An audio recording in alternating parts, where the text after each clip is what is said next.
Hola, molt bona tarda.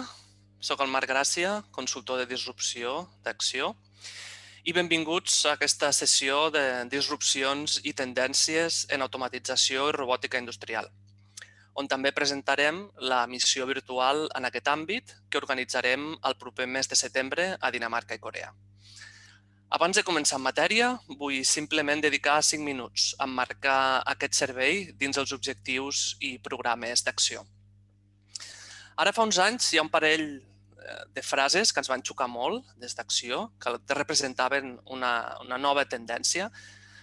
Les frases provenien d'inversors o inventors dels Estats Units. Una d'elles era la de "Any company designed for success in the 20th century is doomed to failure in the 21st", de l'inversor David Rose.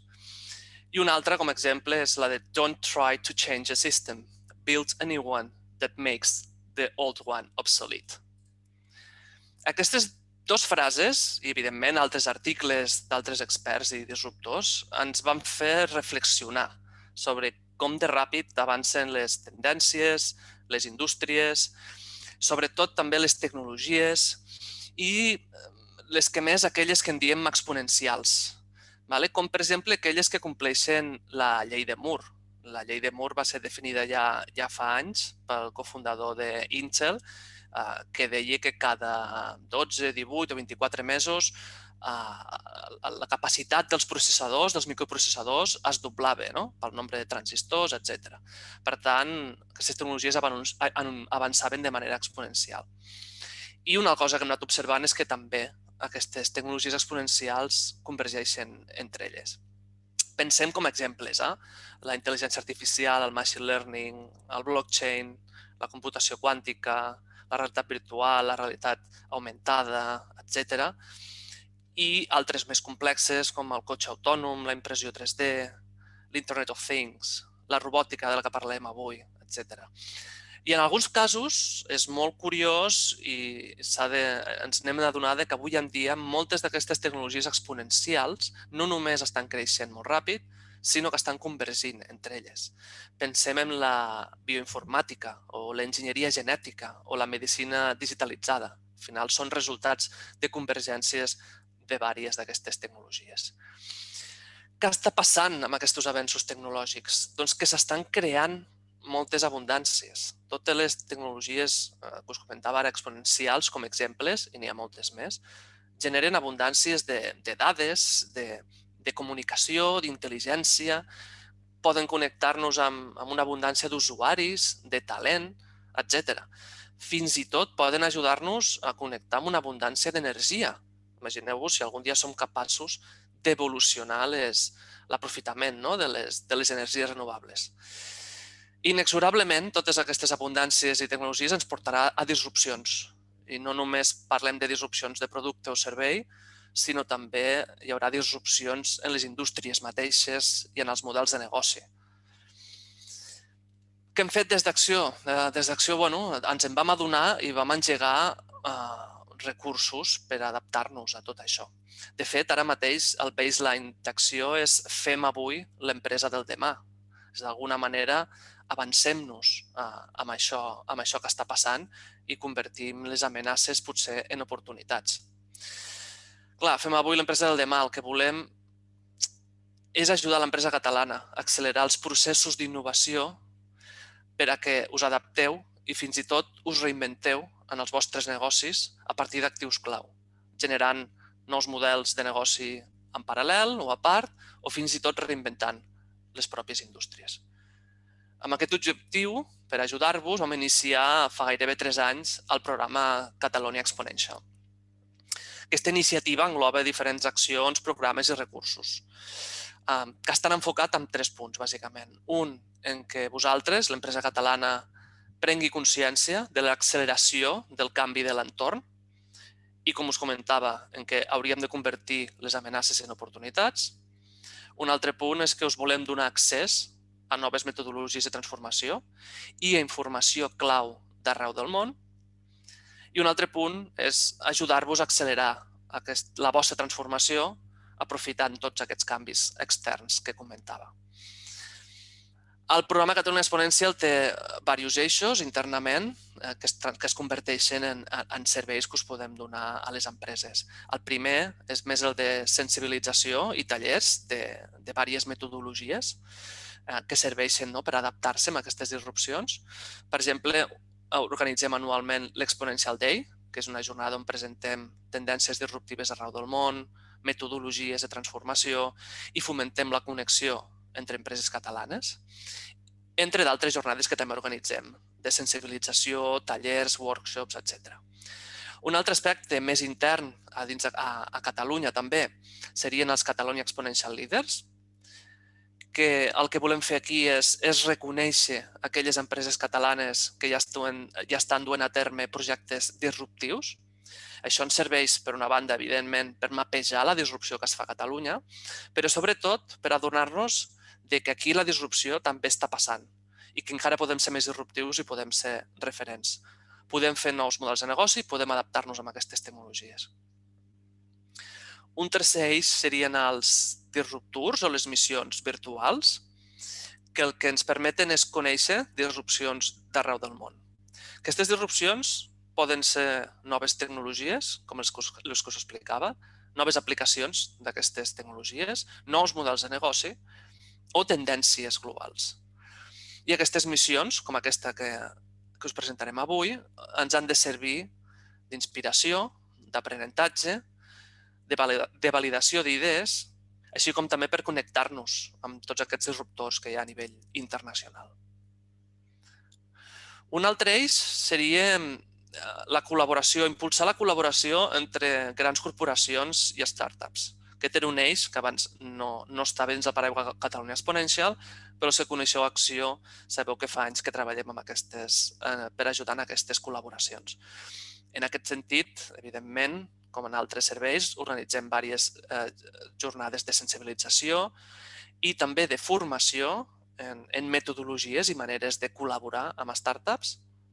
També organitzem trobades, com per exemple en el marc de grans fites com el Mobile World Congress, on a través de les plataformes digitals posem en contacte corporacions i startups d'arreu del món. I també s'han organitzat fins ara missions focalitzades a que les corporacions col·laborin amb startups, com per exemple aquesta que us presentem avui, que d'alguna manera és un mixte entre els disruptors que us comentava abans i una missió enfocada per a corporates catalanes. En aquest cas, amb l'objectiu de posar-vos en contacte amb l'ecosistema i tecnologies i startups de Dinamarca i de Corea del Sud, via també a través d'una plataforma digital i de sessions online. Ho explicaré més endavant.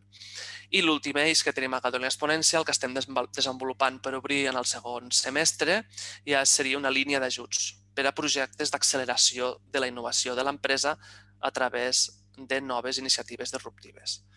Aquí tindrem línies per finançar, treballar amb experts aquestes metodologies perquè les conegueu i treballeu amb elles. N'hi ha diverses, hi ha la metodologia EXO, metodologia Pentagrowth, etc.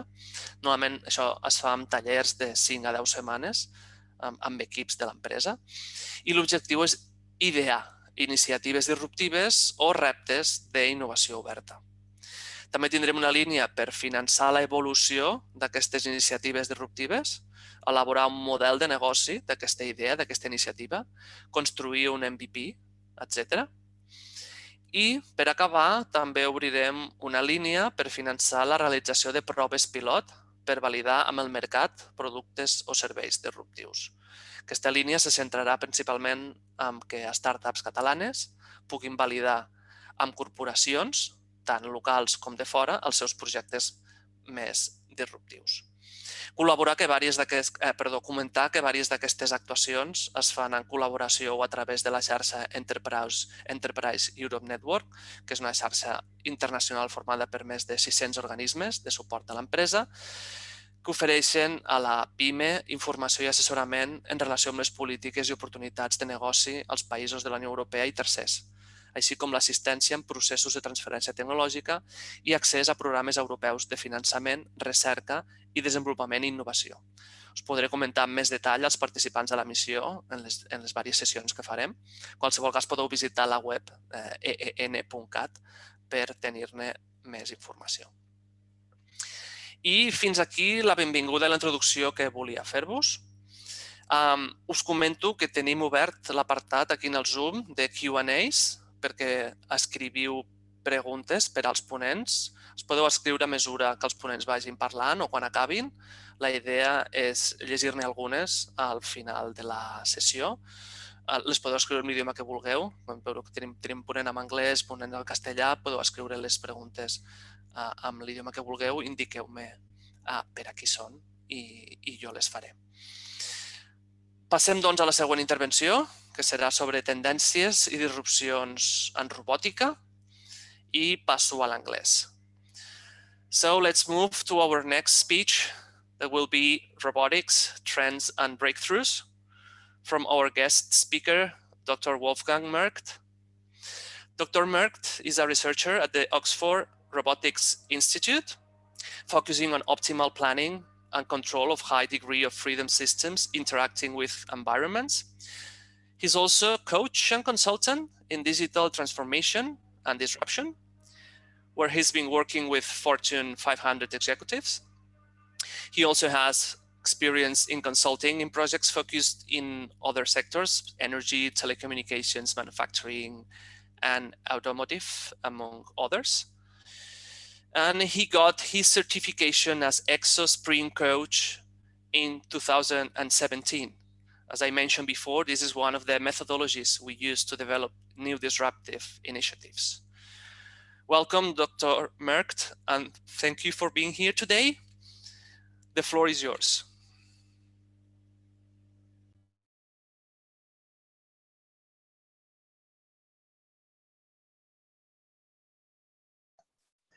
Thank you very much for the very kind introduction, and good afternoon and welcome to this session on trends and breakthroughs in the exciting world of robotics. Thank you very much to the Axio team for the kind invitation. I'm going to give an overview of this very broad and very expedient topic today.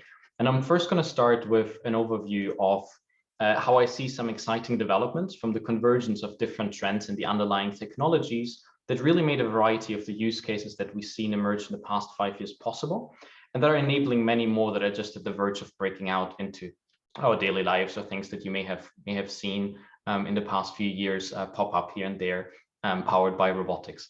I'm very much looking forward to the questions at the end. Please pop them in the chat at any time. And since I'm going to stay fairly high level for some of these concepts, because there's a lot of ground to cover, please do feel free to also send me an email. I might send you like a pointer to something that's much more specific or much more targeted to your application.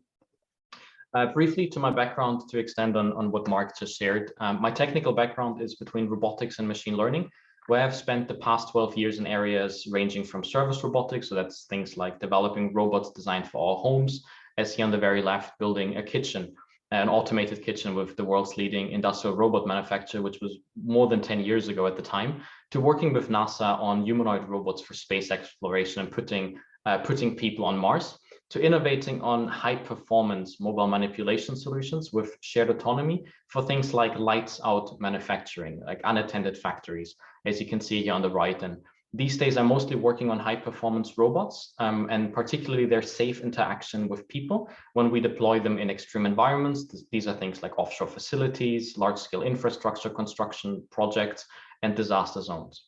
In the past, I've also worked in areas that include shared work cells for small and medium enterprises and industrial customers. So very much like many of you in the audience, and particularly on how your on-the-ground employees, your workflow employees, can reconfigure these automation solutions to fit new requirements or frequently changing batch sizes. And this was long before the now very prevalent era of the cobots, so the safe robots around people, as well as work on shared autonomy, which is something that we deploy when we have systems that cannot yet be fully automated or fully autonomous because there's too much unpredictability to be safe around people. And in this case, we have systems that operate autonomously for the majority of the task, but they also have very safe monitoring. So you don't need a fence around the system. And then you can defer only to a human operator or a high-level decision-making authority with very clear instructions like how to unblock a situation and how to resolve the issue at hand when they really cannot move forward on their own. And this really is something to take the complexity out of steps and enable automation in areas that we can previously not automate. Over the past decade, I've also worked extensively with companies, as Mark shared in the introduction, so from startups to Fortune 500 enterprises in the areas of operations and innovation, looking to optimize existing processes and architect new product solutions. And that includes this very same methodology that will be applied or that you will get acquainted with in the next few weeks as part of the disruptour. All right, let's get started. Briefly, before we really dive into the technologies, I think it is really important in order to be able to visualize this Cambrian explosion that we're about to see in robotics and all the enabling sectors, to look back at the history for context. And if we take a look at the first industrial revolution, this really represented the transition from hand production methods to machines, and it was predominantly powered at the time, of course, by the steam engine. And the key here that we'd like to take away and take into context is the mechanization of processes. The second industrial revolution was much more focused around technology and production methods, and that's why it's also called the technology revolution, that started in the US just after the Civil War, and in Europe a little bit later in the second half of the 19th century. And that's really important because that time has been marked by the development of both extensive railroad and telegraph networks, which enabled the faster transfer of both people and ideas. And generally, it was a time of intellectual thought. So we had the emergence of the patent system. We had the end of lots of very repressionalist states that put a damper on intellectual thinking and invention and innovation. And suddenly all of this was thriving. And at the same time, we see that there's a lot of new technologies emerging. So at the time, this was electrification, oil, structural steel, but also venture capital. And particularly all the changes and the revolutions that happened at the time was due to the convergence and confluence of these different trends. And what emerged were the modern production system, the Taylorist, the Fordist system, the first time that we really had mass manufacturing that allowed mass affordability of goods. But at the same time, there was no variability, no variation in what the goods can be produced. It was a one-SKU system. And the key here that we'd like to take away is technology. There was a convergence of trends, and we had a thriving flow and exchange of ideas. And all of this led to revolutionary changes to the means of production. And then, of course, the third industrial revolution is the one that all of us have seen shape our lives and we've lived through, which is what provided us with the most commonly accepted state of the art, which is the digital revolution. So we take computers, we take new communication technologies, including satellites and the internet, into the production process. And that really enabled a faster exchange of ideas, and also allowed us to establish production systems that reduce stock keeping, while also allowing larger customization, more different SKUs in products, and so on. And while we've seen that many of the organizations recently in the past, say, 15 years moved to something that we now call Industry 4.0, the systems that were shaped in this digitization stage are still what is predominantly the state of the art. And the key to take away here is the digitization. And what we're seeing today is a bit of an amalgamation of the first, the second, and the third. So we see the mechanization of industries that have so far remained untouched from automation because they were too complex, or they needed advanced thinking, advanced reasoning, maybe advanced sensing, or they were just too delicate, something that needed the human hand, or it might not have been cost effective. And now we see the mechanization of those. The second is that we're seeing, again, a very free flow of exchange of ideas, exchange of thought, that come at the same time that we have these converging, exponentially improving technologies, and that empower many, many technological revolutions at the same time. Then we're also seeing a much tighter integration, both horizontally and vertically, across many different value chains. But the key differentiating feature that makes it different, as if you just take the first, the second, and the third together, is that now, in the past, these systems between the machines and the humans, they were still very separated. And that was very deliberate. It was very carefully tuned to be separate in order to be safe for everybody involved in the process. But this new stage is where we're seeing these cyber physical systems emerge, like where we combine the best of the hardware advancements empowered by software and biology, in the sense that we combine them and we bridge the interface between people and systems to deliver much more quality.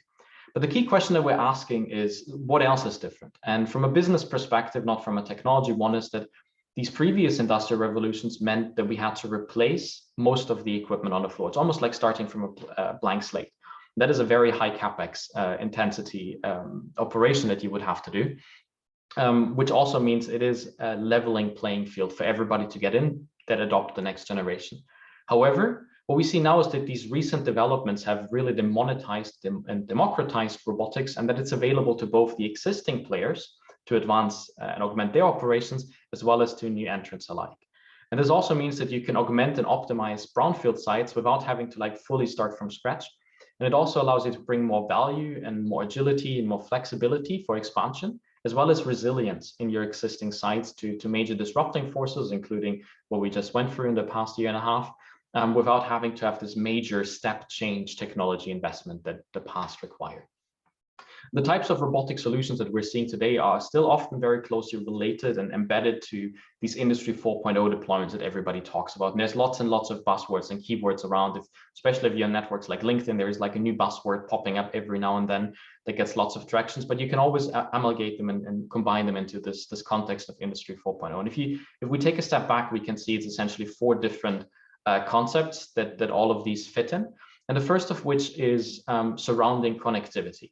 And that means connectivity, data, and compute, and how we can instrument and connect systems to generate and exchange data and information. And this is both about how we transmit them, how we store them, and where we decide to process them. Is it close in the factory? Is it something we do in the cloud? What is the best of many worlds, and how can we allow or drive the ability of systems? That means your machines, your sensors, and your people to connect and communicate with each other. So from an organizational context, these technologies are really what underlies the basic infrastructure that enables us to build bridges to the outside world, to other organizations.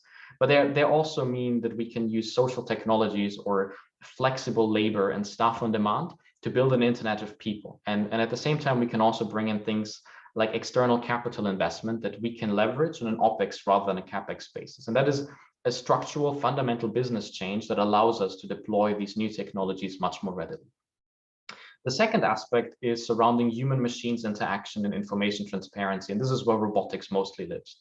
The key here is that the interconnectivity that the first element brings allows the operators of organizations to collect immense amounts of data and information from all points across the organization. And that subsequently makes smart decisions based on this very comprehensive set of information, which is really a game changer. This in turn allows us to identify the key areas that can benefit from improvement to increase functionality. And in the robotic context, that means this instrumentation allows for self-assessment to figure out what processes are the new bottlenecks, as well as how can we maybe where should we focus our effort, and where should we address and bring in new technologies. The third aspect is, and this is very clear where this all leads to, is that once we have all of these systems in place, we can move to bring in algorithms for decision making. And that allows organizations to move from very structured hierarchical processes to maybe have flexible autonomy, have decentralized decision making. And the much more structured we get, the much more easy we can move them to algorithms and to automated decision making. So we don't have to have a step change in implementing and changing our organization. We can do it very sliding and very adapted over time. And then the fourth big element that comes into play here is these novel processes or advanced engineering that can get introduced at any stage of the supply chain, as well as that really enables some of these recent breakthroughs in robotics. And then in turn, robotics enables a lot of the breakthroughs in novel processes or the technologies that lead to it. So these are the 4 big features that characterize a holistic picture of looking at Industry 4.0. And they do augment the new technologies to allow for high value add activities that are carried out by people, augmented by machines built with these features.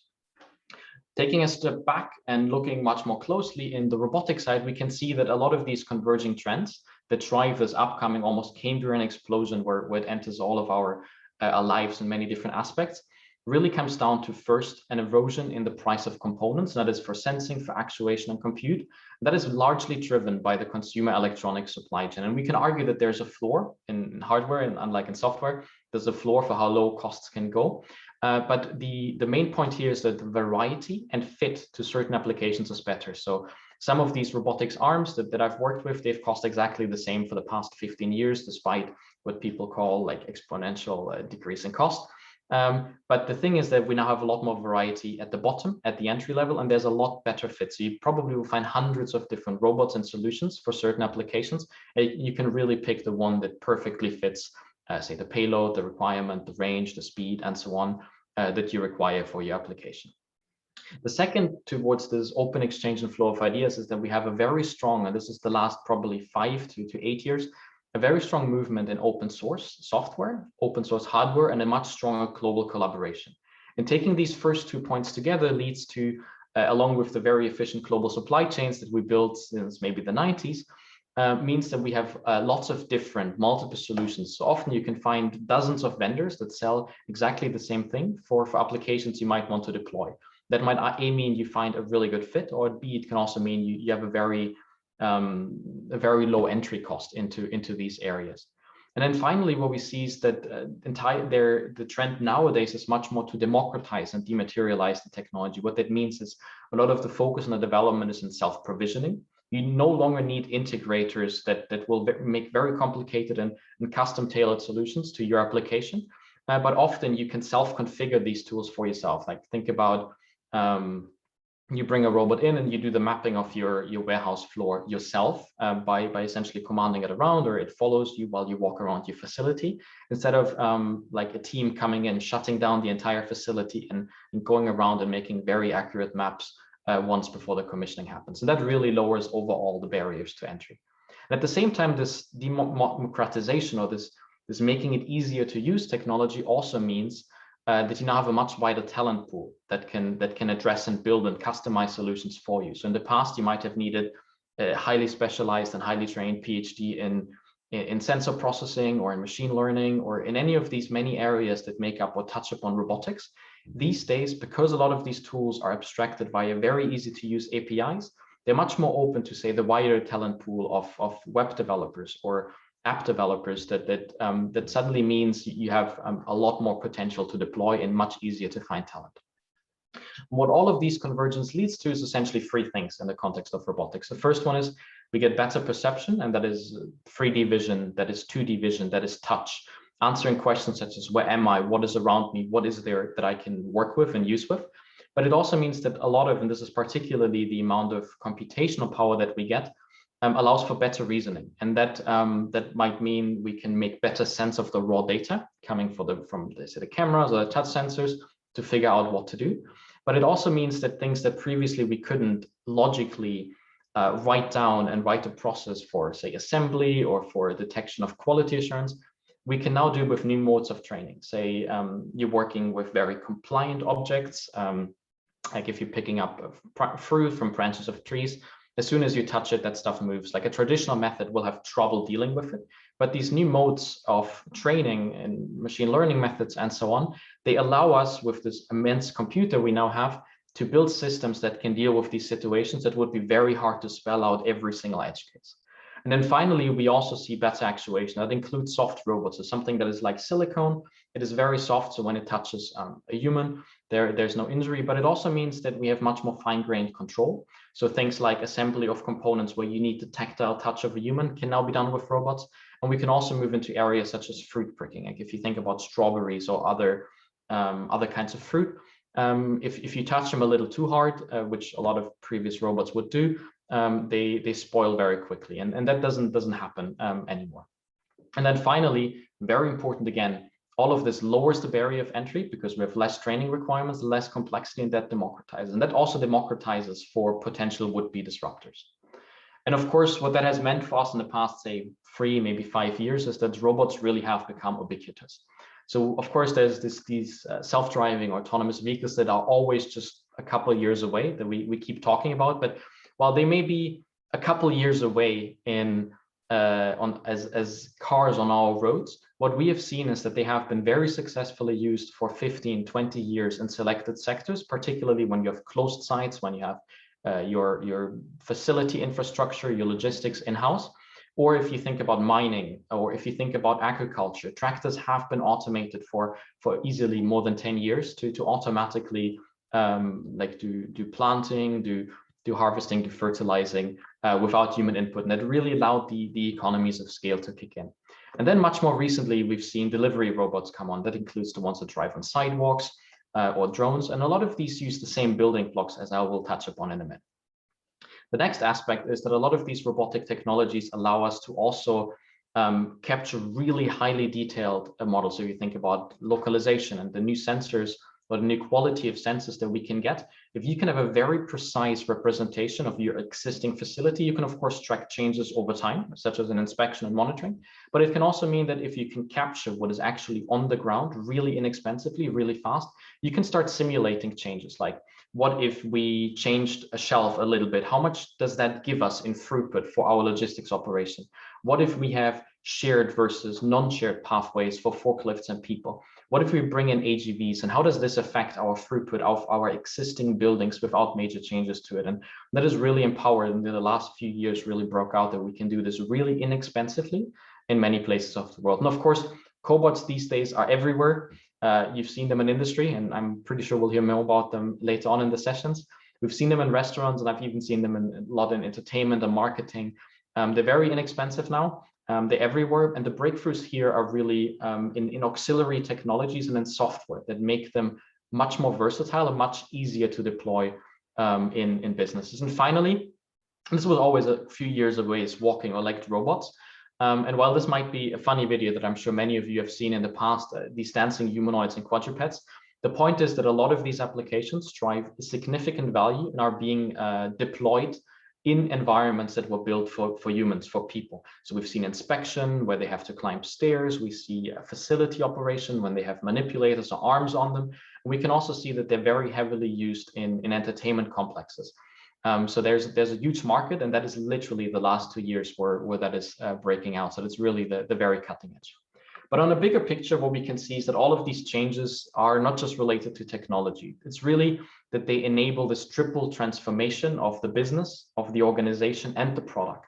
And first is that we can transform the existing business from products to open them up to platforms and ecosystems, so that you can build systems where other parties can leverage your capabilities, your infrastructure to build additional products around. That really allows you to capture value and make sure to stay relevant when others might get disrupted.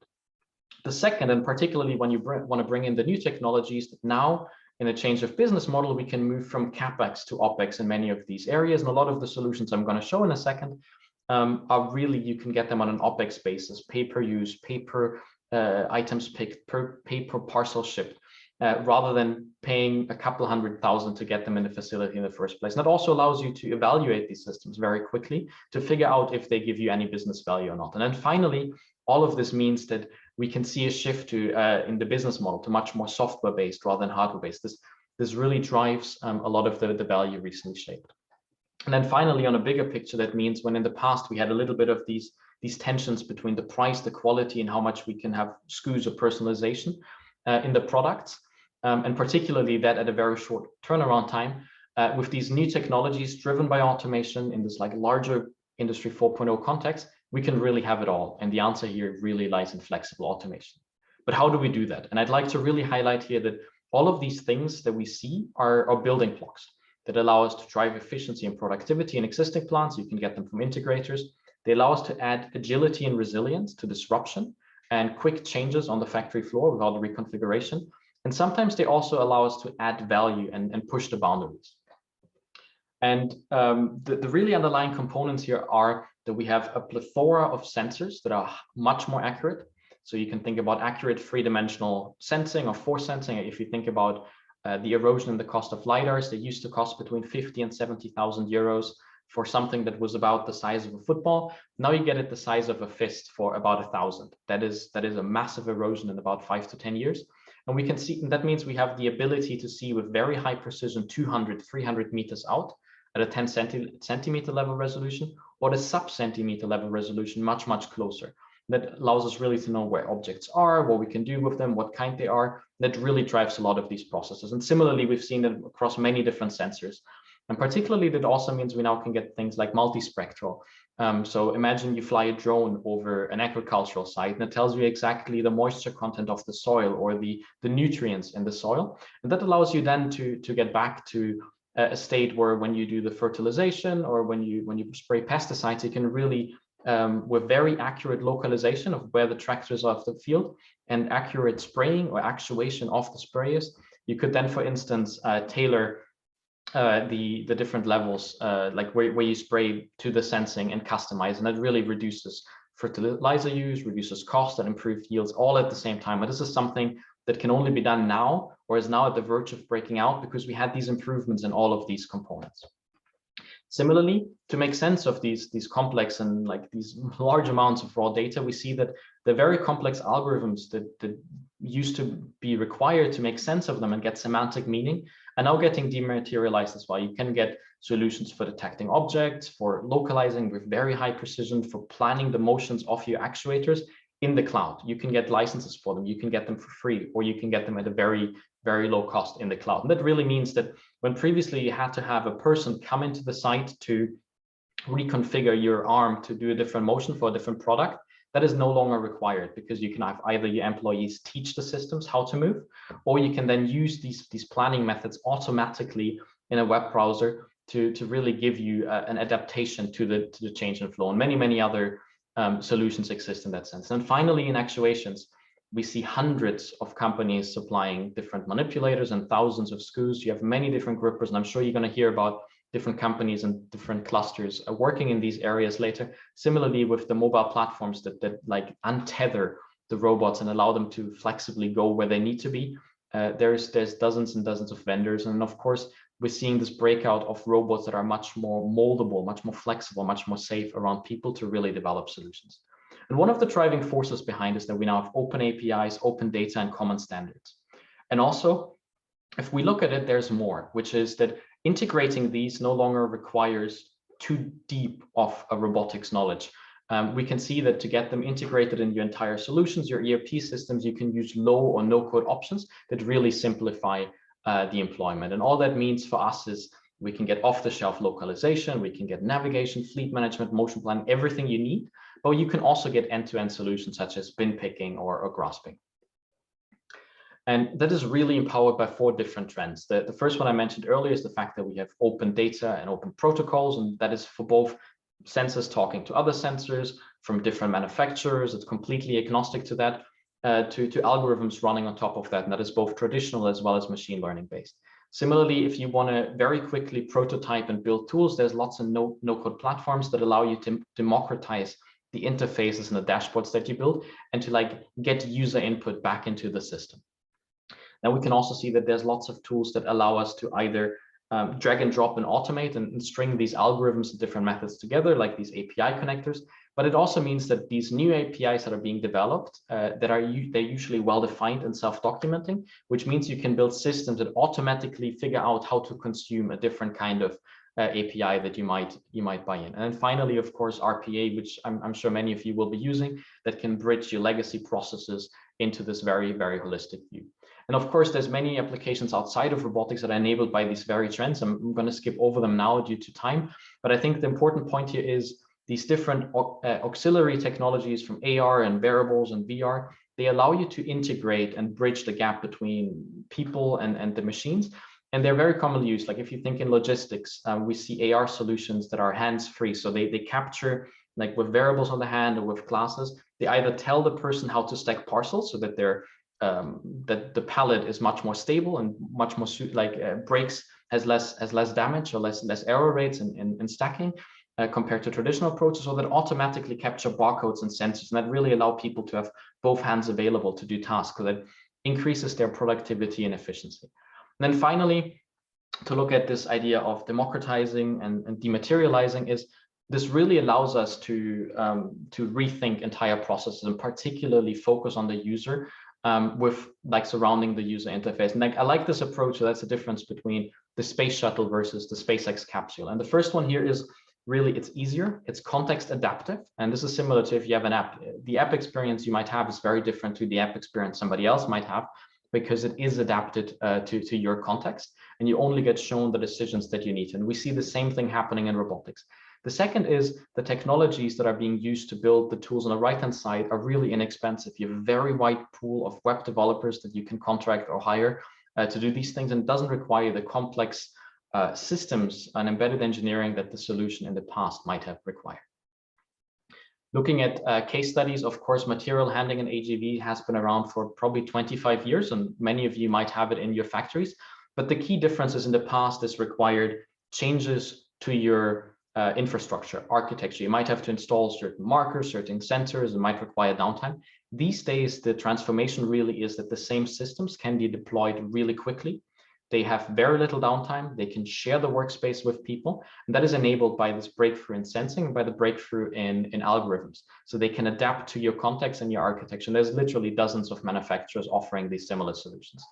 Similarly, we can see that we can then bring in these more advanced algorithms to say, to adapt much more flexibly. And this is, of course, you might have seen it many times before, a solution that transports pallets on the factory floor. But the important point here is that it adapts the optimizes the acceleration and deceleration profile. So it not just only saves energy, so it's much more optimal and cost optimal in your operating cost, but it can also reduce damage or risk in operating that might happen from user error. And similarly, of course, this is like palletized goods, but we can also see, and you can see here components from Danish companies that I'm sure you will hear about in the next sessions. We can now see towards putting these cobots on wheels and really using them in machine tending and material handling, and really freeing people from these very monotonous tasks of transporting goods from A to B, or waiting for a machine to complete a task to like put additional parts into the machine. And all these breakthroughs recently are much more software than hardware. This hardware has been around for 10 and 15 years and is now breaking through. The other aspect is that we can, and all of these are things you can bring into existing sites without thinking from scratch. Like if you start from scratch, you can also start thinking about like line or matrix production, where you move from this very linear flow of goods on the work floor to a much more compartmentalized set of skills, a set of capabilities, and you use robots to move the work and goods in between. That allows you a lot more flexibility and a lot more reuse of capability for different goods on smaller batch sizes. And that is one of these very common trends that are being investigated right now. So using mobile robots to transport goods or transport work cells to the place where they need to be. And that is all driven by these autonomous vehicle technologies. And the point that I'd like to make here is you don't need full automation. You can buy a lot of this technology from vendors off the shelf and re-equip your systems. And you can automate it selectively. So if you look, for instance, at THL, they do not automate the full trucking journey, but they optimize around the bottlenecks, where they, for instance, use robotic solutions to park lorries to the warehousing facilities and reduce error and reduce the time that it takes at these very bottlenecks in the system. Of course, cobots, you've seen, they save around people without cages, but the breakthroughs recently are much more about the kinesthetic teaching and the ability to reshuffle them. And we've seen things that use variables. We've seen like teach by moving the robot around. But a lot of these still have very limited motion planning. So they do exactly precisely what you planned or told them to do. But this is changing as we speak. And this is the area of no-code robotics. You don't need an integrator to program. You don't need to just follow the kinesthetic path. You can do it automatically. And that is what people call this programming with mixed reality, or the variables to guide the robot. And then one tool I'd like to recommend, if you're looking for a cobot, there's hundreds on the market. There are tools that are called cobot selectors. You type in your range that you need, your payload, the weight, or any of the other requirements, and it spits out the few solutions that you might deploy. Similarly, for warehousing, we've seen solutions that require full changes to the layout, where the warehouse is built around the people. So on the top, you see Amazon system of moving shelves, and on the bottom, you can see Ocado, which is a grocery company. They completely re-engineered the process and essentially have shelves that can no longer be used by humans, because they're only reachable from the top with these super fast moving robots. But on the right-hand side, we see these systems that are much more integrated, which you can selectively bring into existing sites, where they integrate the material flow and they interact with people through smart interfaces and then guide the goods through the facility. Similarly, we see full end-to-end solutions that integrate the vision and the execution. And this arm here, for instance, is exactly the same arm I used 15 years ago. So there's no change in the actuation, but the big changes here is in the gripper, and particularly the algorithms to pick goods. And these solutions here are now so highly reliable, they can be used in many different areas, and they have 99 point many nines reliability in picking and packaging goods, and have a huge throughput improvement for the companies that employ. And these are ready to buy off the shelf for solutions such as bin picking and warehousing. And these are really enabled by this. A lot more compute. We can run machine learning systems to figure out how to handle these goods, and how do you recover when you drop something in cripping, and what do you need to do if the good in the bin, in these mixed bins, is hidden by something else. Like, you need to push it to the side with the hand. These are things that we cannot like tell a robot exactly how to do, but they can learn from experience. Similarly, we see solutions for complex like full warehouse end-to-end, where you have robots completely unload trucks autonomously or load trucks and stack mixed goods. So there's a lot more solutions coming that are a lot more flexible to be tailored to solutions.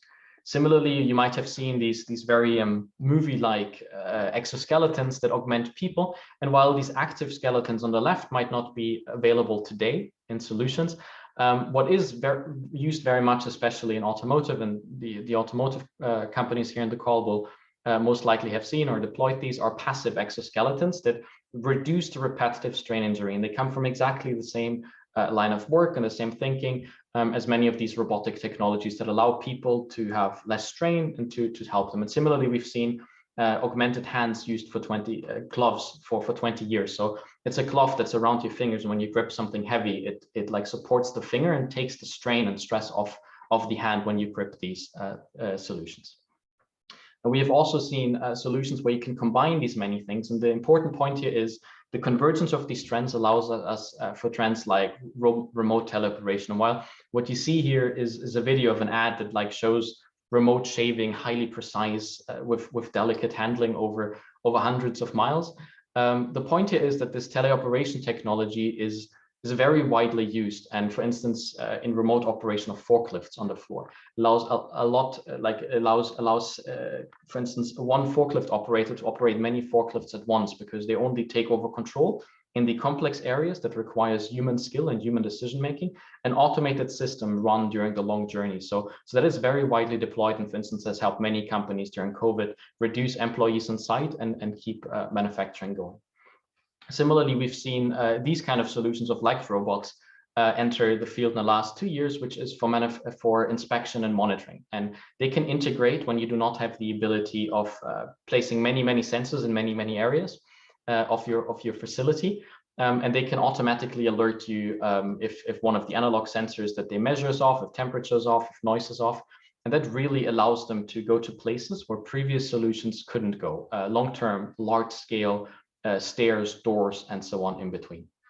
I realize we have spoken about a lot of like industrial sites. I briefly want to mention a couple scenarios in agriculture that affect or food and beverage that affect production, distribution, and consumption. And these technologies really allow us to rethink, for instance, on the production part, we can use exactly the same technologies and building blocks that I showed earlier and rebuild farms. So in this case, it's a setting where robots use vertical farming and vertical stacking and do everything from planting to replanting to stacking into the shelves. And they use exactly the same technologies of like driving autonomy. They use perception, and a lot of these are open source algorithms that they deploy in this scenario. Similarly, we see lots and lots of agricultural robots in vineyards doing pruning or doing trimming of weeds, or monitoring of sites, as well as harvesting these days, which are big trends. In production, there's been many examples of like robots that do food production, like burgers, or that do pizzas. But a lot of these are they might look gimmicky, or they might look more for show off or entertainment. But the point here is some of these are novelty, others they're meant due to shortage of labor or because you want to reduce staff on site for like social distancing reasons. But a lot of them address issues of throughput, and they do increase the variety of solutions. And the democratization of all the components that we've seen really enables that people can roll out these solutions quickly, cheaply, and very effectively. And whether they have business value is a different question that you can figure out for yourself in many of these cases. But the point is these solutions do exist, and there is like dozens and dozens of solutions emerging for each one that I show here today. As a final point, we see that things that were not possible in the past can be made possible. So for instance, if you have highly complex designs that you couldn't manufacture in the past, they can be done now with automated technology. And you can also use that in the context of prefab, where you can build these very large scale, highly complex structures and then bring them in place where people do the final assembly. But the very labor intensive part of preparation of highly complex structures, where the complexity is in this sense free, can be done by robotic systems. And we've seen that in the past with this project on metal 3D printing, which seemed like a very artistic project where you have an industrial robot, which is a technology that has been around for 30 years, welding that has been around for centuries. and they were recombined into this new solution to, say, build a bridge. And this was quite artistic. But the point that I'd like to make and that I'd like to close this presentation on is, when you take this innovation, take this convergence of the trends and apply it to the right market, it can unlock tremendous value. And here on the right-hand side, you see the same idea. This is off-the-shelf hardware, industrial manipulators that have been around for dozens of years, software that is now new, that was custom developed, but it has been made possible by all the other improvements, and sensors to build this 10x innovation. So what you see on the right-hand side is a metal 3D printer to build rocket engines, which is a very, very high value add task with limitless complexity at a very low cost, very fast. And this is where really the value is. So what I've shown you today might have been solutions where you think they're gimmicky or they don't have business value, but the key point to take away is that we're seeing open software, off-the-shelf hardware, and very easy to use self-provision tools take out the complexity and really democratize robotics. And if you find the right business value, this can unlock tremendous value as a solution and innovation. Thank you very much.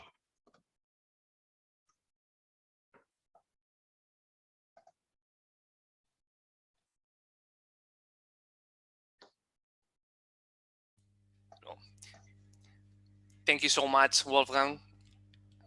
Impressive presentation. It's amazing how technologies are evolving.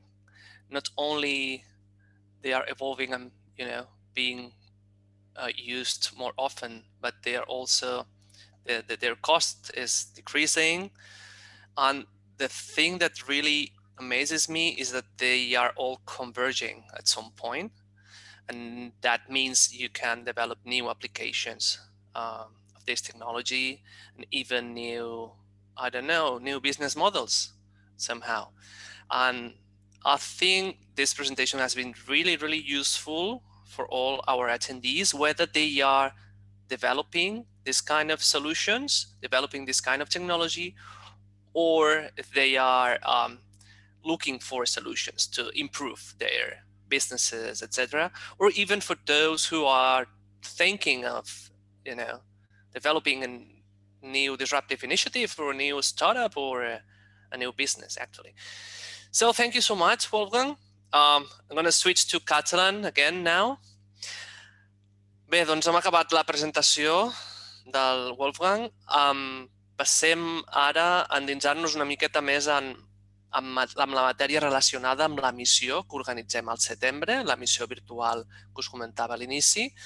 L'organitzarem conjuntament amb les nostres oficines de Corea del Sud i Dinamarca.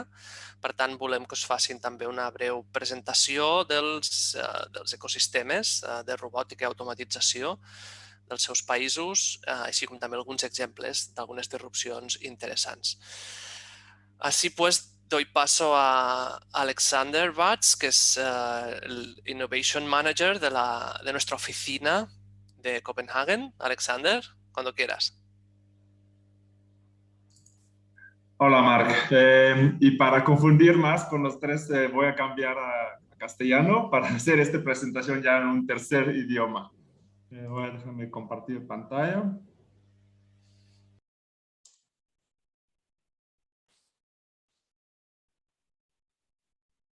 ¿Lo ven bien?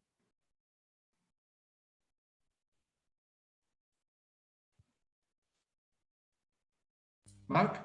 Sí, lo vemos bien, Alexander. Ok, perfecto. Perfecto. Pues gracias por la introducción, Marc. Como dijiste, mi nombre es Alexander Watts y soy el Innovation e Investment Consultant aquí en la oficina de Axio en Copenhague. Aquí les dejo mi correo electrónico y con gusto me pueden escribir después si tienen preguntas, dudas o cualquier cosa. En nuestra oficina, como parte de esta misión virtual a Dinamarca, estamos organizando un Corporate Startup Matchmaking con el sector de robótica de Dinamarca. Aunque Dinamarca es un país pequeño, con 6 millones de habitantes, tiene un sector de robótica importante a nivel mundial.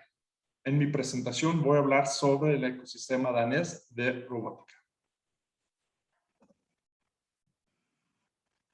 Nuestra oficina de acción en Copenhague tiene la misión de facilitar el comercio, innovación y la inversión entre las empresas de Cataluña y las empresas nórdicas y bálticas. Cubrimos los mercados de los 5 países nórdicos y 3 países bálticos. Es una región caracterizada por su fuerte innovación y por ser muy dinámica.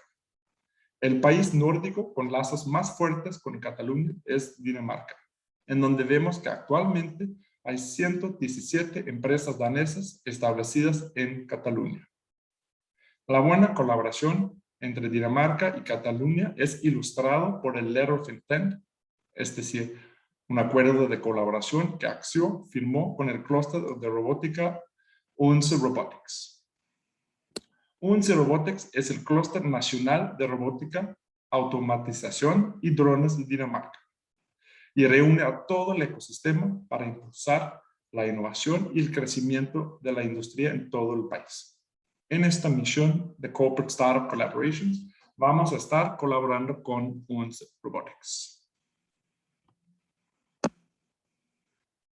La robótica, la automatización y la industria de drones de Dinamarca ha crecido significativamente en los últimos años y ahora alberga líderes del mercado mundial, startups de alto crecimiento e investigación de nivel líder mundial. Dinamarca cuenta con un extenso y potente ecosistema de robótica organizado por el clúster UNCE Robotics. El clúster tiene 5 centros regionales en las principales ciudades de Dinamarca y la secretaría se ubica en la ciudad de Odense.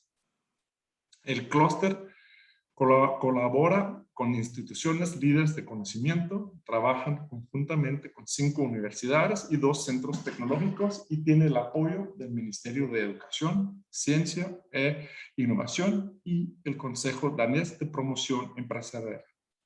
El clúster incluye 171 empresas, el 41% de las cuales trabajan en robots colaborativos, móviles y productos relacionados.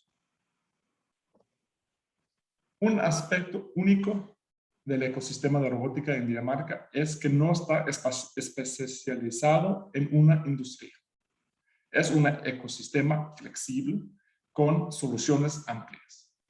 Entre las industrias de las empresas miembros del clúster UNCE Robotics son las siguientes: manufactura, logística y transporte. También son importantes las de agricultura y alimentos, salud y bienestar y construcción.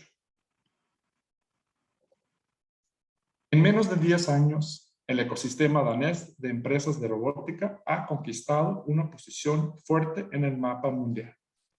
Está formado por más de 300 empresas con unos 18.500 empleados en todo el país. Según la agencia de investigación danesa DAMBA, se espera que se alcance 25.000 empleados de aquí a 2025, tras las previsiones de crecimiento de los robots industriales y los robots móviles. En Dinamarca, los lugares de trabajo se automatizan a una velocidad exponencial. Hay 240 robots por cada 10.000 empleados en Dinamarca. La medida media mundial es de 99. Dinamarca es una de las naciones más pro-robot del mundo. A medida que el coste de adquisición de la robótica industrial se hace más barato y más fácil de gestionar para las empresas, las pequeñas empresas están impulsando una nueva ola de automatización en Dinamarca, lo que les permite mantenerse a la altura de un mundo cada vez más competitivo. Lo que vemos en este gráfico es que desde 2014 ha habido un aumento significativo del número de exportaciones danesas. Esto significa que en 2018 las exportaciones danesas de robots industriales fueron casi 7 veces mayor que en 2014. Ningún otro país ha alcanzado este nivel tan elevado de crecimiento.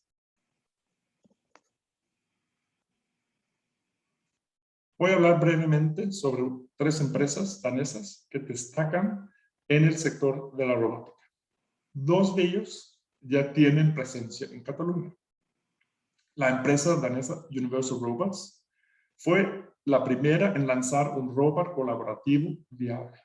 Muchos competidores han surgido desde entonces, pero la compañía todavía representa de más de la mitad del mercado mundial de los robots colaborativos, también conocidos como cobots. El fabricante Mobile Industrial Robots, conocido también como MIR, se encuentra en el proceso de captación del mercado mundial para el transporte logístico interno. La empresa ha conquistado el 60 a 70% del mercado mundial de robots móviles utilizados para el transporte interno. En total, 4.000 robots móviles se han construido en 11 y entregados a fábricas de todo el mundo. Los robots móviles pueden reemplazar ambas cintas transportadoras, camiones y empleados que empujen manualmente carros alrededor de un espacio de producción. Las empresas Universal Robots y MIR en 2019 abrieron un hub de robótica colaborativo en el distrito 22 Arroba, en Barcelona.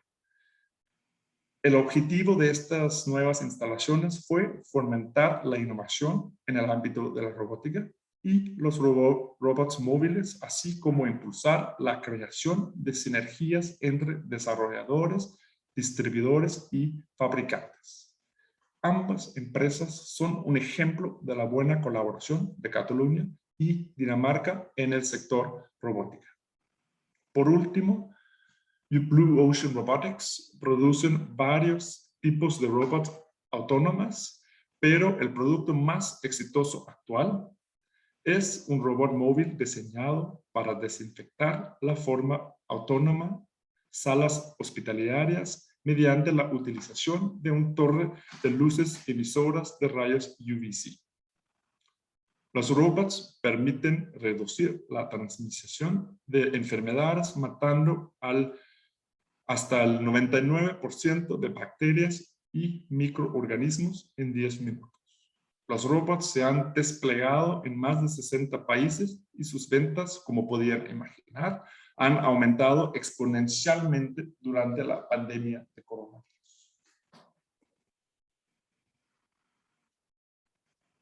Como les mencioné, en esta misión de Corporate Challenges, en esta misión en Dinamarca de Corporate Challenges, estamos colaborando con 11 Robotics. 11 Robotics ya tiene una amplia experiencia en scouting personalizados para corporates y sus challenges. Aquí tenemos unos ejemplos de Corporate Challenges de los cuales han trabajado 11 Robotics. El BMW, el fabricante alemán de automóviles y motocicletas. Lockheed Martin, la compañía multinacional de Estados Unidos de la industria aeroespacial y militar. También tenemos DFDS, es una compañía naviera y logística internacional danesa. Es la compañía naviera más activa de su tipo en el norte de Europa y una de las más activas de toda Europa. Con esto, Marc, voy a terminar mi presentación, pero con mucho gusto me pueden contactar si tienen dudas o preguntas sobre el ecosistema robótica de Dinamarca. Gracias. Perfecto, gracias. Muchas gracias, Alexander. Pues damos paso ahora a la otra oficina que va a estar involucrada y trabajando en esta misión virtual de robótica. En este caso se va a dirigir a nosotros José Serrano, el responsable de innovación de la oficina de Seúl. José, adelante.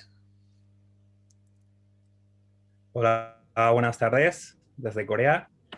Soy José Serrano, el gestor de innovación en Axio Corea. Y nada, voy a compartir la pantalla y empiezo la presentación. A ver si no hay problema con la conexión.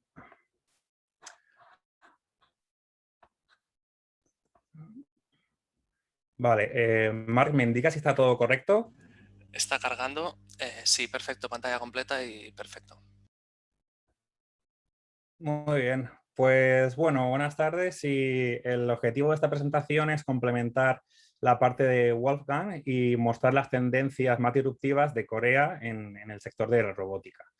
Las tecnologías emergentes, como ha comentado, 5G, IoT, inteligencia artificial, han hecho que la industria de la robótica en Corea sea una pieza clave en la revolución industrial para que el país pues, pueda seguir manteniendo su competitividad económica pues frente a problemas como los competidores vecinos o el envejecimiento de la población o la falta de recurso humano para cubrir ciertos puestos de trabajo del país, que a la larga pues, será un problema para la economía.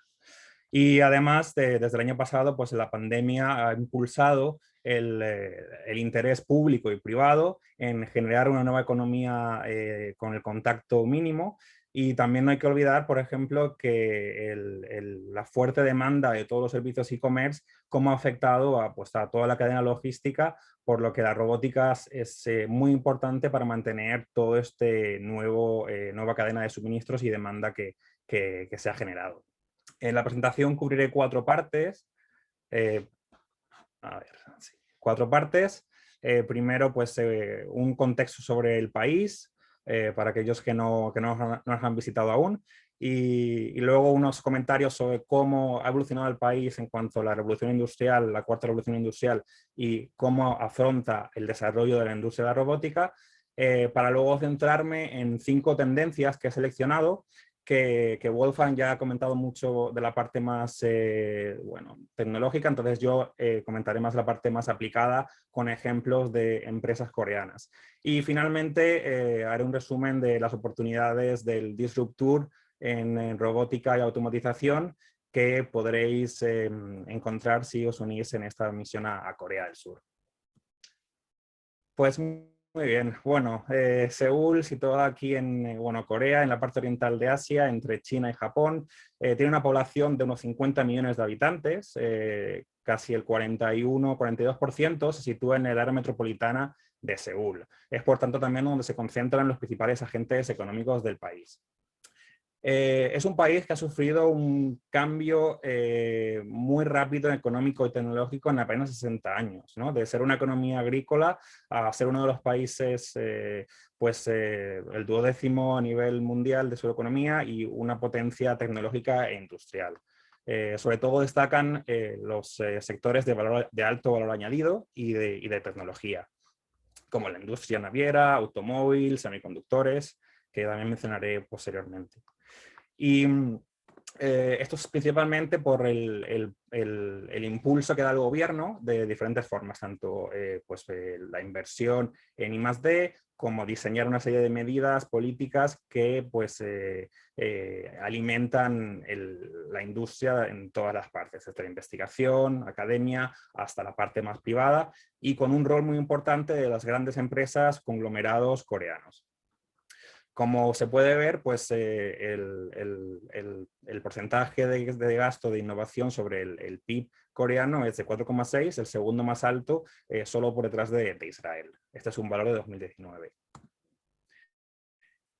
Como he comentado, pues esto también es debido a las diferentes políticas del gobierno, ¿no? Entonces, no solo innovación, pero sino también a nivel industrial, lo que ha ayudado que pues, Corea se posicione pues, por 7 u 8 años ya consecutivos en el puesto número 1 del índice Bloomberg de países más innovadores del mundo, pero también primer país en cuanto a digitalización industrial, pero también para el índice de Bloomberg. Esto se entiende si expresamos que la industria manufacturera representa una cuarta parte del Producto Interior Bruto de Corea. Para que podáis comparar, pues el valor de España es el 11% del Producto Interior Bruto, en Cataluña estaremos hablando de un 19% y en Alemania pues también un 19,1%. En cuanto a la industria robótica, en Corea aparece en los años 80, cuando empiezan las primeras actividades de I+D. Y actualmente contamos con unas 2.500 empresas que en su mayoría son pymes, muy poquitas tienen una facturación elevada y además hay un cierto desnivel en la balanza. Están más enfocadas a todo lo que es la robótica industrial, en comparación con la cuota del mercado de la robótica de servicios que hay a nivel mundial.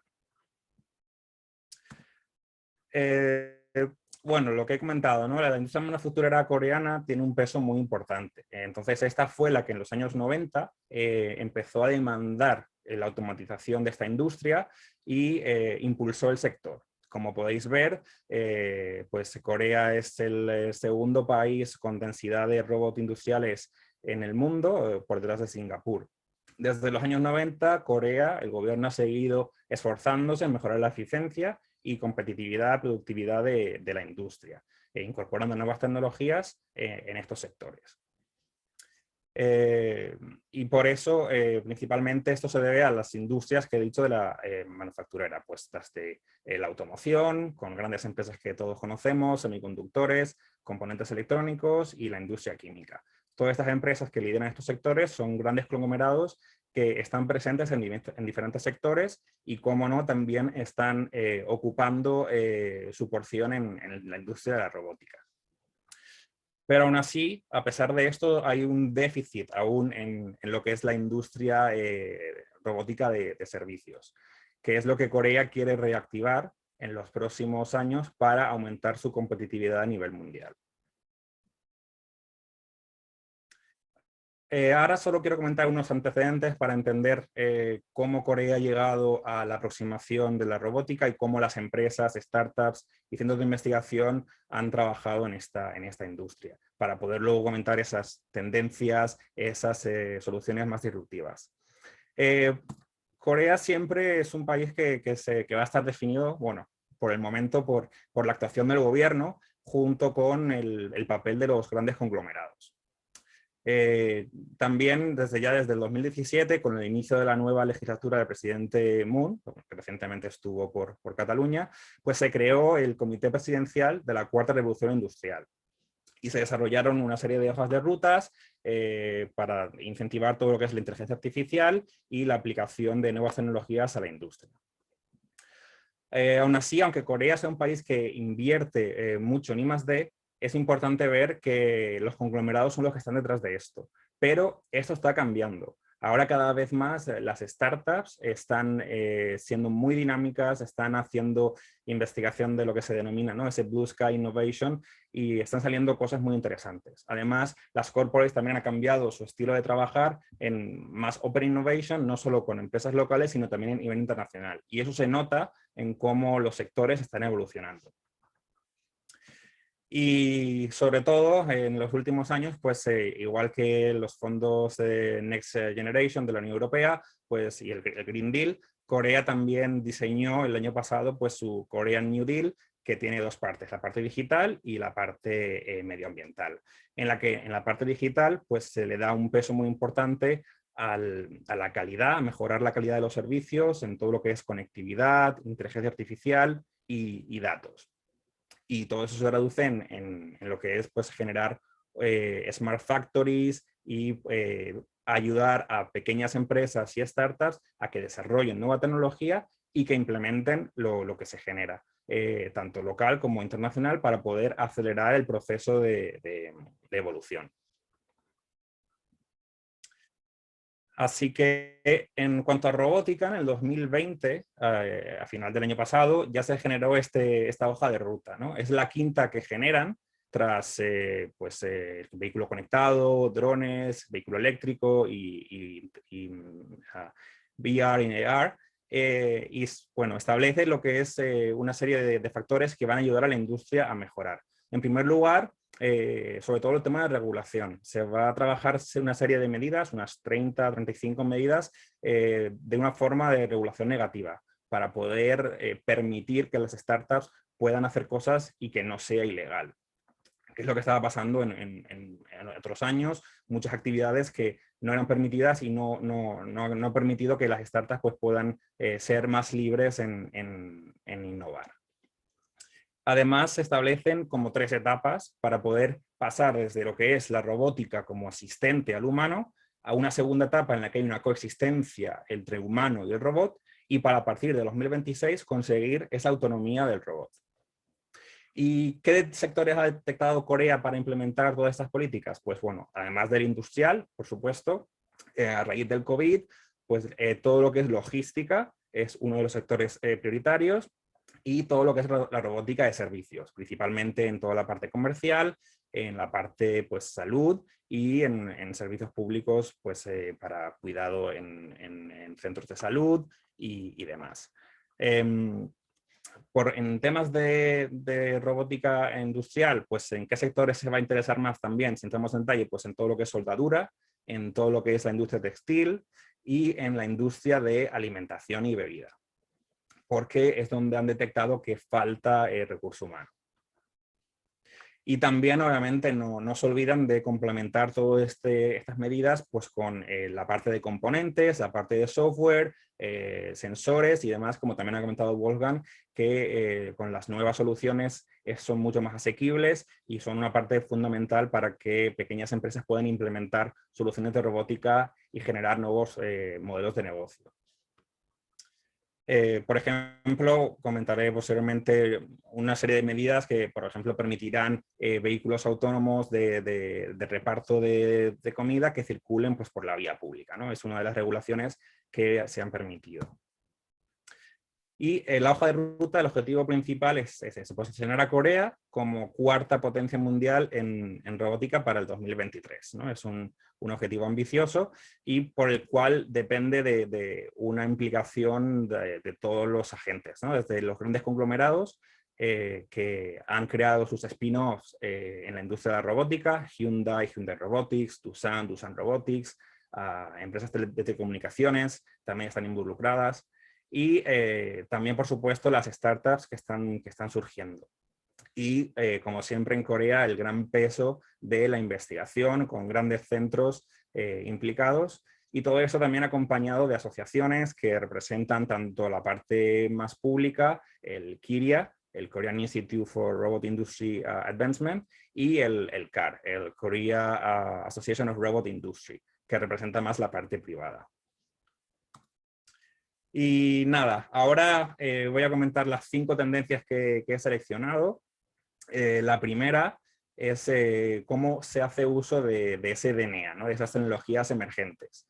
DNA es el concepto que aquí en Corea usan para lo que es el uso de Big Data, la D, Networker, 5G, y luego la inteligencia artificial.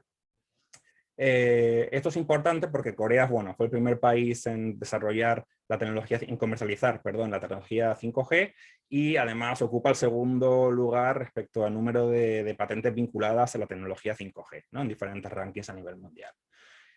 Para ilustrar esta tendencia he seleccionado a Naver Labs, es una spin-off de la empresa de telecomunicaciones, empresa tecnológica Naver, que se creó en el 2013 como un centro de investigación y su principal objetivo es intensificar el uso de la robótica y la conducción autónoma en la sociedad. Entonces ahí vemos ese concepto que también Wolfgang desarrollaba de cómo la robótica a través de todas las mejoras es más asequible, está más democratizada, está más pasada a la sociedad y puede dar soluciones a cualquier tipo de empresa, ¿no? Es a otro nivel. Entonces Naver va por esta línea de cómo llevar las soluciones a la sociedad. Y para ello, pues han desarrollado 2 ideas, un poco relacionadas con cómo abaratar el coste de la robótica. Entonces, la primera idea es el Brainless Robot, que está bueno, en conjunto con el Artificial Intelligence Robot Cloud System. Entonces, su idea es que si se coge el procesador del robot y se traslada a la nube, gracias con la tecnología 5G, con la alta velocidad y la baja latencia, pues se pueden conseguir robots más económicos, con un control simultáneo, una reducción de consumo eléctrico y a la vez altos rendimientos por este control simultáneo de varios robots a través de la nube. Esto pues también lo que quieren es fomentar todo el desarrollo de software para mejorar la integración de los robots con los humanos, ¿no? Y todas esas tecnologías que están desarrollando y patentes y demás tienen previsto desarrollarlas en el segundo edificio headquarters que están construyendo aquí en Corea, que será el primer edificio robot friendly. Pues están construyendo, pues creo que son 10.000 metros cuadrados en 8 plantas en las que van a implementar pues todo tipo de tecnologías, ¿no? Desde inteligencia artificial, desde robots, computer vision, digital twins, para que haya esa interacción entre los robots y los trabajadores del edificio, ¿no? Que puedan acceder de forma, ¿no?, por las diferentes plantas del edificio solo con reconocimiento facial, que los robots sean los que puedan llevar documentos de una planta a otra, llevar café. En total van a implementar unas 237 patentes que tienen, van a testearlas en este nuevo edificio. En unos años o en unos meses espero poder dar más noticias sobre esto. Y nada, la segunda tendencia, esta también la ha comentado Wolfgang de forma extensa, es todo lo que es la robótica colaborativa o cobots, igual que también Alexander desde Dinamarca, con Universal Robotics liderando el mercado, pero Corea se ha puesto las pilas y también hay varias empresas que están trabajando en este aspecto. En este vídeo podemos ver una startup que fue la primera que creó un robot café, con uno de estos brazos robóticos, un cobot. Empezaron en el 2018, fue el primer RoboCafé, y ahora ya pues bueno, evolucionado, diferentes versiones, y en este vídeo se puede ver un concepto nuevo de tienda con mucho más contactless y en el que el usuario a través de su móvil pues puede gestionar todo lo que necesita. Otro uso más comercial del cobot es pues en esta franquicia de pollo coreano, el famoso pollo coreano, en el que, bueno, pues gracias a las ventajas que presenta el cobot, tanto en la robótica industrial, pues se puede aplicar también a la robótica de servicios y evitar la repetición de actos o evitar que el trabajador esté en circunstancias pues, ¿no?, frente al calor de los fogones, en aceite caliente. Entonces vemos cómo pues, por la nueva viabilidad económica de los cobots están surgiendo nuevos modelos de negocio, en este caso aplicado a la alimentación. La siguiente tendencia es todo lo que es tema de logística, tanto en interior como en exterior, ¿no? En este caso, en este primer vídeo, podemos ver un ejemplo de Hyundai colaborando con la empresa de telecomunicaciones KT, Korea Telecom, en el que han desarrollado este robot para todo lo que es el servicio de habitaciones de un hotel, ¿no? Sobre todo con el tema del COVID, fue uno de los desarrollos que gestionaron. Y también una aplicación, una startup que se ve afectada por esa nueva regulación de la robótica es esta, Robotis, que lo que promueven es ese servicio de reparto a través de estos vehículos autónomos, bueno, robots autónomos que pueden circular pues, por la ciudad, gracias a que por la reducida velocidad la legislación pues, no prohíbe su actividad. Además, bueno, en todo el tema de logística, Hyundai también está muy involucrado, como recientemente podéis haber escuchado con la adquisición de Boston Dynamics. Esperan que pues, toda esta tecnología pueda ser aplicada en conceptos de movilidad de una forma más extensa, ¿no? La siguiente tendencia que he seleccionado es todo lo que son exoesqueletos, ¿no?, lo que es robótica para llevar. En esta área sí que empresas como Hyundai y Samsung llevan años trabajando y siguen mejorando sus servicios, ¿no? El objetivo es que pues, permitan asistir a trabajadores en fábricas en condiciones de esfuerzo, ¿no?, de continuado, para aliviar esas situaciones, pero también para pues, mejorar condiciones médicas de personas en tratamiento o con algún tipo de discapacidad.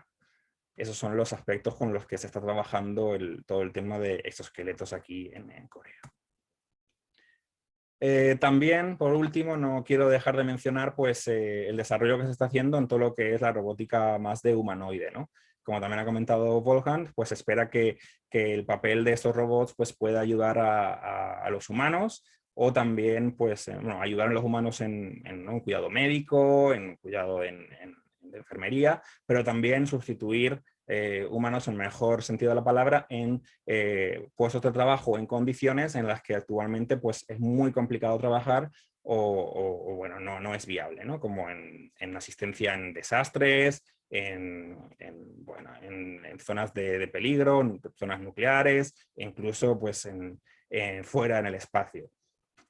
Las aplicaciones son muy extensas, ¿no? También hay ciertas empresas coreanas que están trabajando pues, la robótica humanoide para la asistencia a la tercera edad, ¿no?, el envejecimiento de la población y mejorar las habilidades cognitivas de la tercera edad.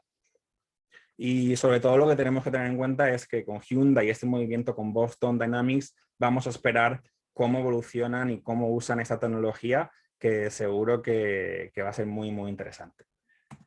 Y nada, para terminar, solo hacer unos comentarios finales de lo que este disruptour puede suponer aquí en Corea del Sur. El objetivo será conocer pues, las tendencias de robótica, tanto industrial, de servicios y de logística. Como vemos, el COVID ha supuesto un punto de inflexión en cómo la robótica de logística y de servicios va bueno, previsiblemente crecer de una forma rápida. Han surgido nuevas necesidades, nuevas oportunidades que las empresas están trabajando en esta línea. También en Corea se podrán conocer cómo estas grandes empresas, qué movimientos están haciendo a nivel de inversión, a nivel estratégico. Como podéis ver en esta imagen, la reciente incorporación de Boston Dynamics en Hyundai. Y también descubrir las ideas y soluciones más disruptivas, no solo de empresas tecnológicas como Naver y el concepto que comentaba antes del Brainless Robot, sino también de centros de investigación como este que es el KIST, un centro público de investigación que está muy enfocado a todo lo que es la interacción robot-humano, ¿no? Y todo lo que supone para el futuro. Y sobre todo, bueno, también identificar nuevos modelos de negocio. En esta presentación he hablado de los cobots y cómo aplicado a la gestión de restaurantes, pero las oportunidades son varias. Y sobre todo, pues con la del disruptour podréis conectar pues, con el ecosistema y con las entidades clave que están trabajando en los temas que he presentado en esta sesión. Y nada, mientras que llegue septiembre, aquí tenéis al equipo de Axio Corea. Somos 5 personas dirigidos por la directora, Hee-yeon Lee. Estamos en Corea desde 2012. Hemos trabajado diferentes proyectos, diferentes sectores y esperamos pues, contar con vosotros en el disruptour de septiembre. Y mientras tanto, pues para cualquier cosa, aquí tenéis mis datos de contacto. Cualquier pregunta sobre la presentación o sobre el mercado coreano, aquí estaremos. Así que muchas gracias.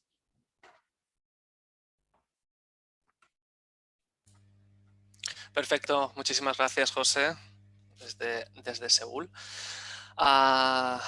Doncs continuem, torno a passar al català. Ens queden pocs minuts, però vull explicar-vos una mica en detall quines són les actuacions, quina és la missió que estem preparant pel mes de setembre. Per això compartiré la pantalla.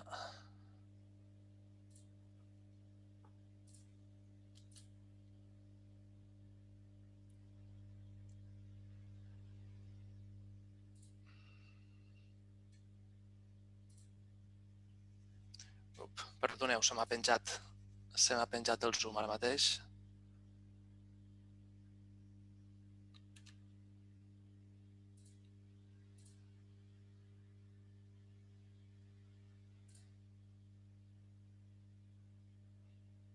De fet, se m'ha penjat l'ordinador.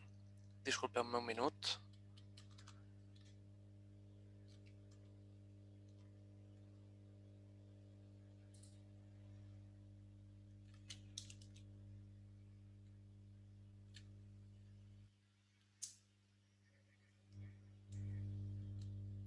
No, se m'ha penjat l'ordinador.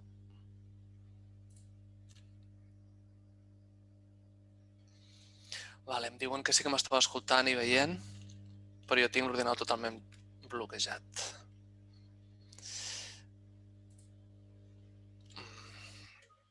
Un segon. A veure...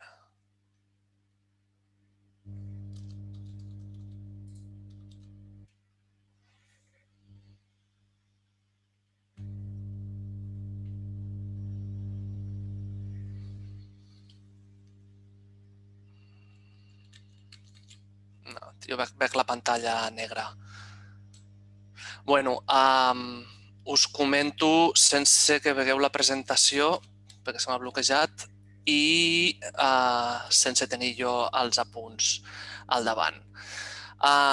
Estem organitzant per aquest mes de setembre la missió virtual disruptour d'automatització i robòtica industrial a Dinamarca i Corea del Sud. L'objectiu és ajudar-vos a fer una prospecció de tecnologies i startups en aquests ecosistemes, per una banda, i per l'altra que estigueu connectats i al tanto de les noves disrupcions que, per exemple, estava comentant el José de Corea. Per tot això, diguéssim que hi ha dos blocs. Aquesta missió té dos blocs. Un seria unes sessions de pitch on els participants catalans que teniu reptes tecnològics o esteu buscant startups pugueu fer una presentació davant d'altres disruptors de Corea o Dinamarca o d'Odens Robotics o d'algunes startups que pugueu presentar-les. I d'altra banda, preparem també una sessió on els clients... Espereu un segon.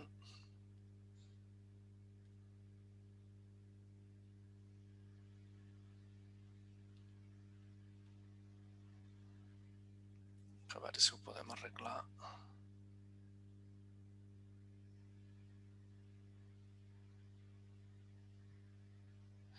Perfecte. Sí, Lourdes, és aquesta la presentació. Ok.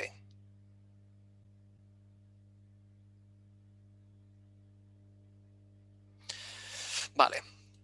Bueno, com us comentava, la missió de prospecció de tecnologies i startups, això ho he comentat, al voltant de totes les tecnologies que hem vist fins ara, robots, sensors, actuadors, visió, realitat augmentada, vehicles autoguiats, cobots, digital twins, IoT, totes aquestes tecnologies. I el que volem és que aquelles empreses que teniu reptes en aquest sentit amb aquestes tecnologies us puguem connectar amb startups i agents tecnològics de Dinamarca i Corea del Sud que us puguin aportar solucions. Això per una banda.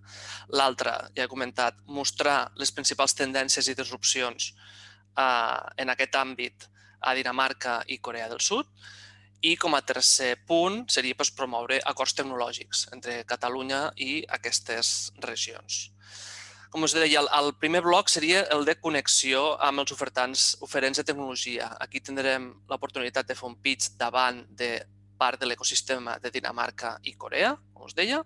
I d'altra banda, també tindrem l'oportunitat d'escoltar directament en una sessió de pitch amb aquests oferents de tecnologia danesos i probablement també coreans, perquè tinguem de primera mà la informació de què estan desenvolupant i què estan fent i quina és la seva expertesa.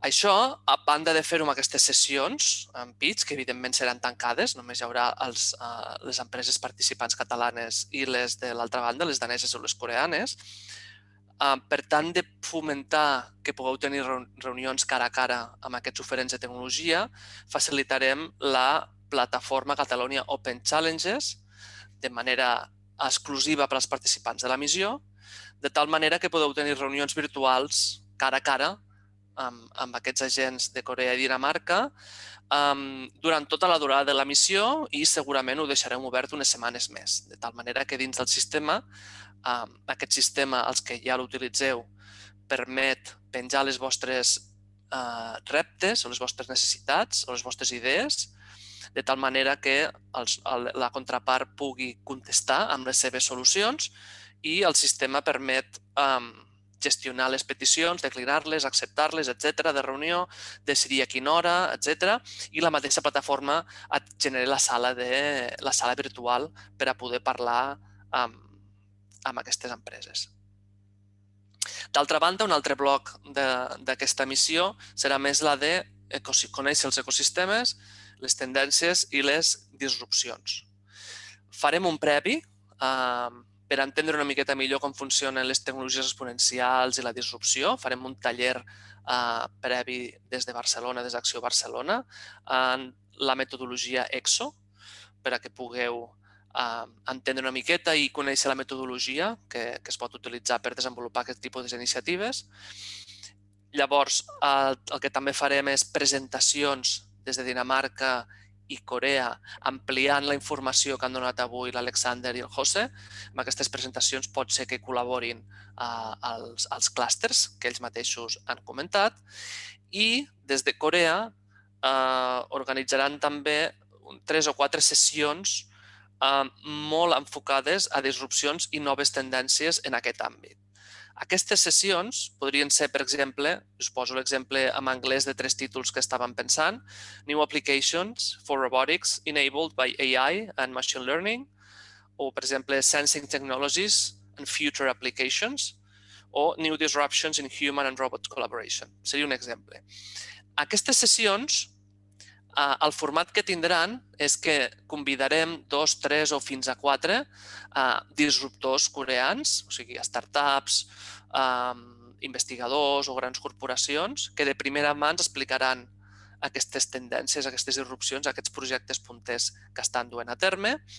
I aquesta sessió, a banda, tindrà també un espai de debat amb aquests ponents. No serà unidireccional, sinó que serà ja sessions obertes on les que hi haurà 20-30 minuts per poder discutir amb tots aquests disruptors plantejar-los dubtes, l'encaix fins i tot a les vostres necessitats, el que esteu pensant, etc. Per tant, l'agenda provisional, us he explicat els 2 blocs. L'agenda provisional quedaria de la següent manera. Avui hem fet una mica el llançament, la sessió informativa d'aquesta sessió. La setmana del 13 al 17 de setembre, la idea és fer un breu kick-off perquè tots els participants us pugueu conèixer entre vosaltres i fer el taller de disrupció i metodologia EXO. Aquest taller normalment són unes 2 hores i mitja. Després, la setmana següent, la del 20 al 24 de setembre, en aquest cas del 20 al 23, perquè el 24 és festiu a Barcelona, la idea és centrar-nos en Dinamarca. Això vol dir que aquí tindríem la sessió ampliada del que ha comentat l'Alexander, juntament, segurament, amb la col·laboració d'Odense Robotics o algun altre agent, segons es caigui. Aquesta setmana seria l'adient per fer la sessió de pitch dels participants catalans, sobretot d'aquelles corporacions que tinguin reptes tecnològics relacionats amb la robòtica i l'automatització.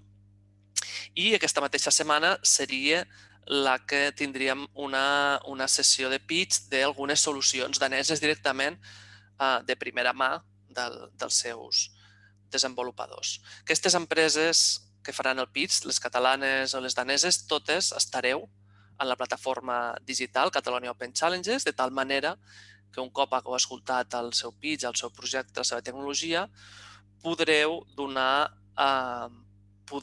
pas a demanar una reunió online en la plataforma. La setmana posterior, la del 27 de setembre a l'1 d'octubre, ens centrarem en la col·laboració amb l'oficina de Corea. Aquí hi haurà la presentació ampliada de l'ecosistema. Si s'escau, tot i que la part de matching entre challenges i tecnologies està focalitzada en Dinamarca, també farem arribar al teixit coreà els vostres reptes, de tal manera que és possible que hi hagi una sessió de pitch de representants coreans presentant solucions i tecnologies. I aquella mateixa setmana organitzaríem les sessions de disrupció que ha comentat breument el José i que us explicava ara, aquelles que aniran més cap a tendències futures, cap a noves aplicacions, etc. I on participaran també diversos ponents coreans en els quals podrem interactuar i fer una sessió de debat. I per acabar la setmana normalment fem una wrap-up session, una sessió final en la qual discutim totes les conclusions i els coneixements que han pogut extreure de tota la missió. Com veieu, l'ordinador continua sense funcionar-me, però ho estic fent a viva veu, ja compartiré amb vosaltres la presentació. I ja per acabar, una part important d'aquest tipus de missions virtuals és el compromís que, en certa manera, demanem als participants. Es demana que hi hagi un cert compromís amb tot el programa i activitats organitzades, predisposició a tenir la ment oberta, sobretot en aquelles sessions que són més disruptives, diguéssim, o el taller, dedicació amb temps i tenir, com us dic, la ment oberta a noves idees. En alguns casos pot ser que us demanem que us llegiu algun tipus de material o informació que us proporcionarem. En aquelles sessions que siguin interactives, com les de disrupció amb els disruptors, els tallers, etc., demanarem col·laboració i intervenció amb el vídeo, la veu, en fer preguntes, etc. I la puntualitat, que també és un aspecte a tenir en compte quan tenim, sobretot, convidats externs, diguéssim, que es connecten. Està bé ser puntuals, evidentment. Les condicions de participació en aquesta missió, el cost de la missió... no us he comentat abans, perdó, disculpeu, quan us comentava tota l'agenda a nivell de setmanes del mes de setembre, ja us havia dit anteriorment que la plataforma virtual a través de la qual podem demanar reunions, proposar dia i hora per la reunió, etc., que són reunions cara a cara amb agents de Dinamarca o Corea, com us deia, segurament l'allargarem 1 o 2 setmanes més. Si la missió acaba el dia 1, doncs fins a mitjans d'octubre, perquè tingueu marge, no només per analitzar els perfils, les tecnologies, etc., sinó perquè tingueu marge per trobar un forat per poder organitzar la reunió amb el partner.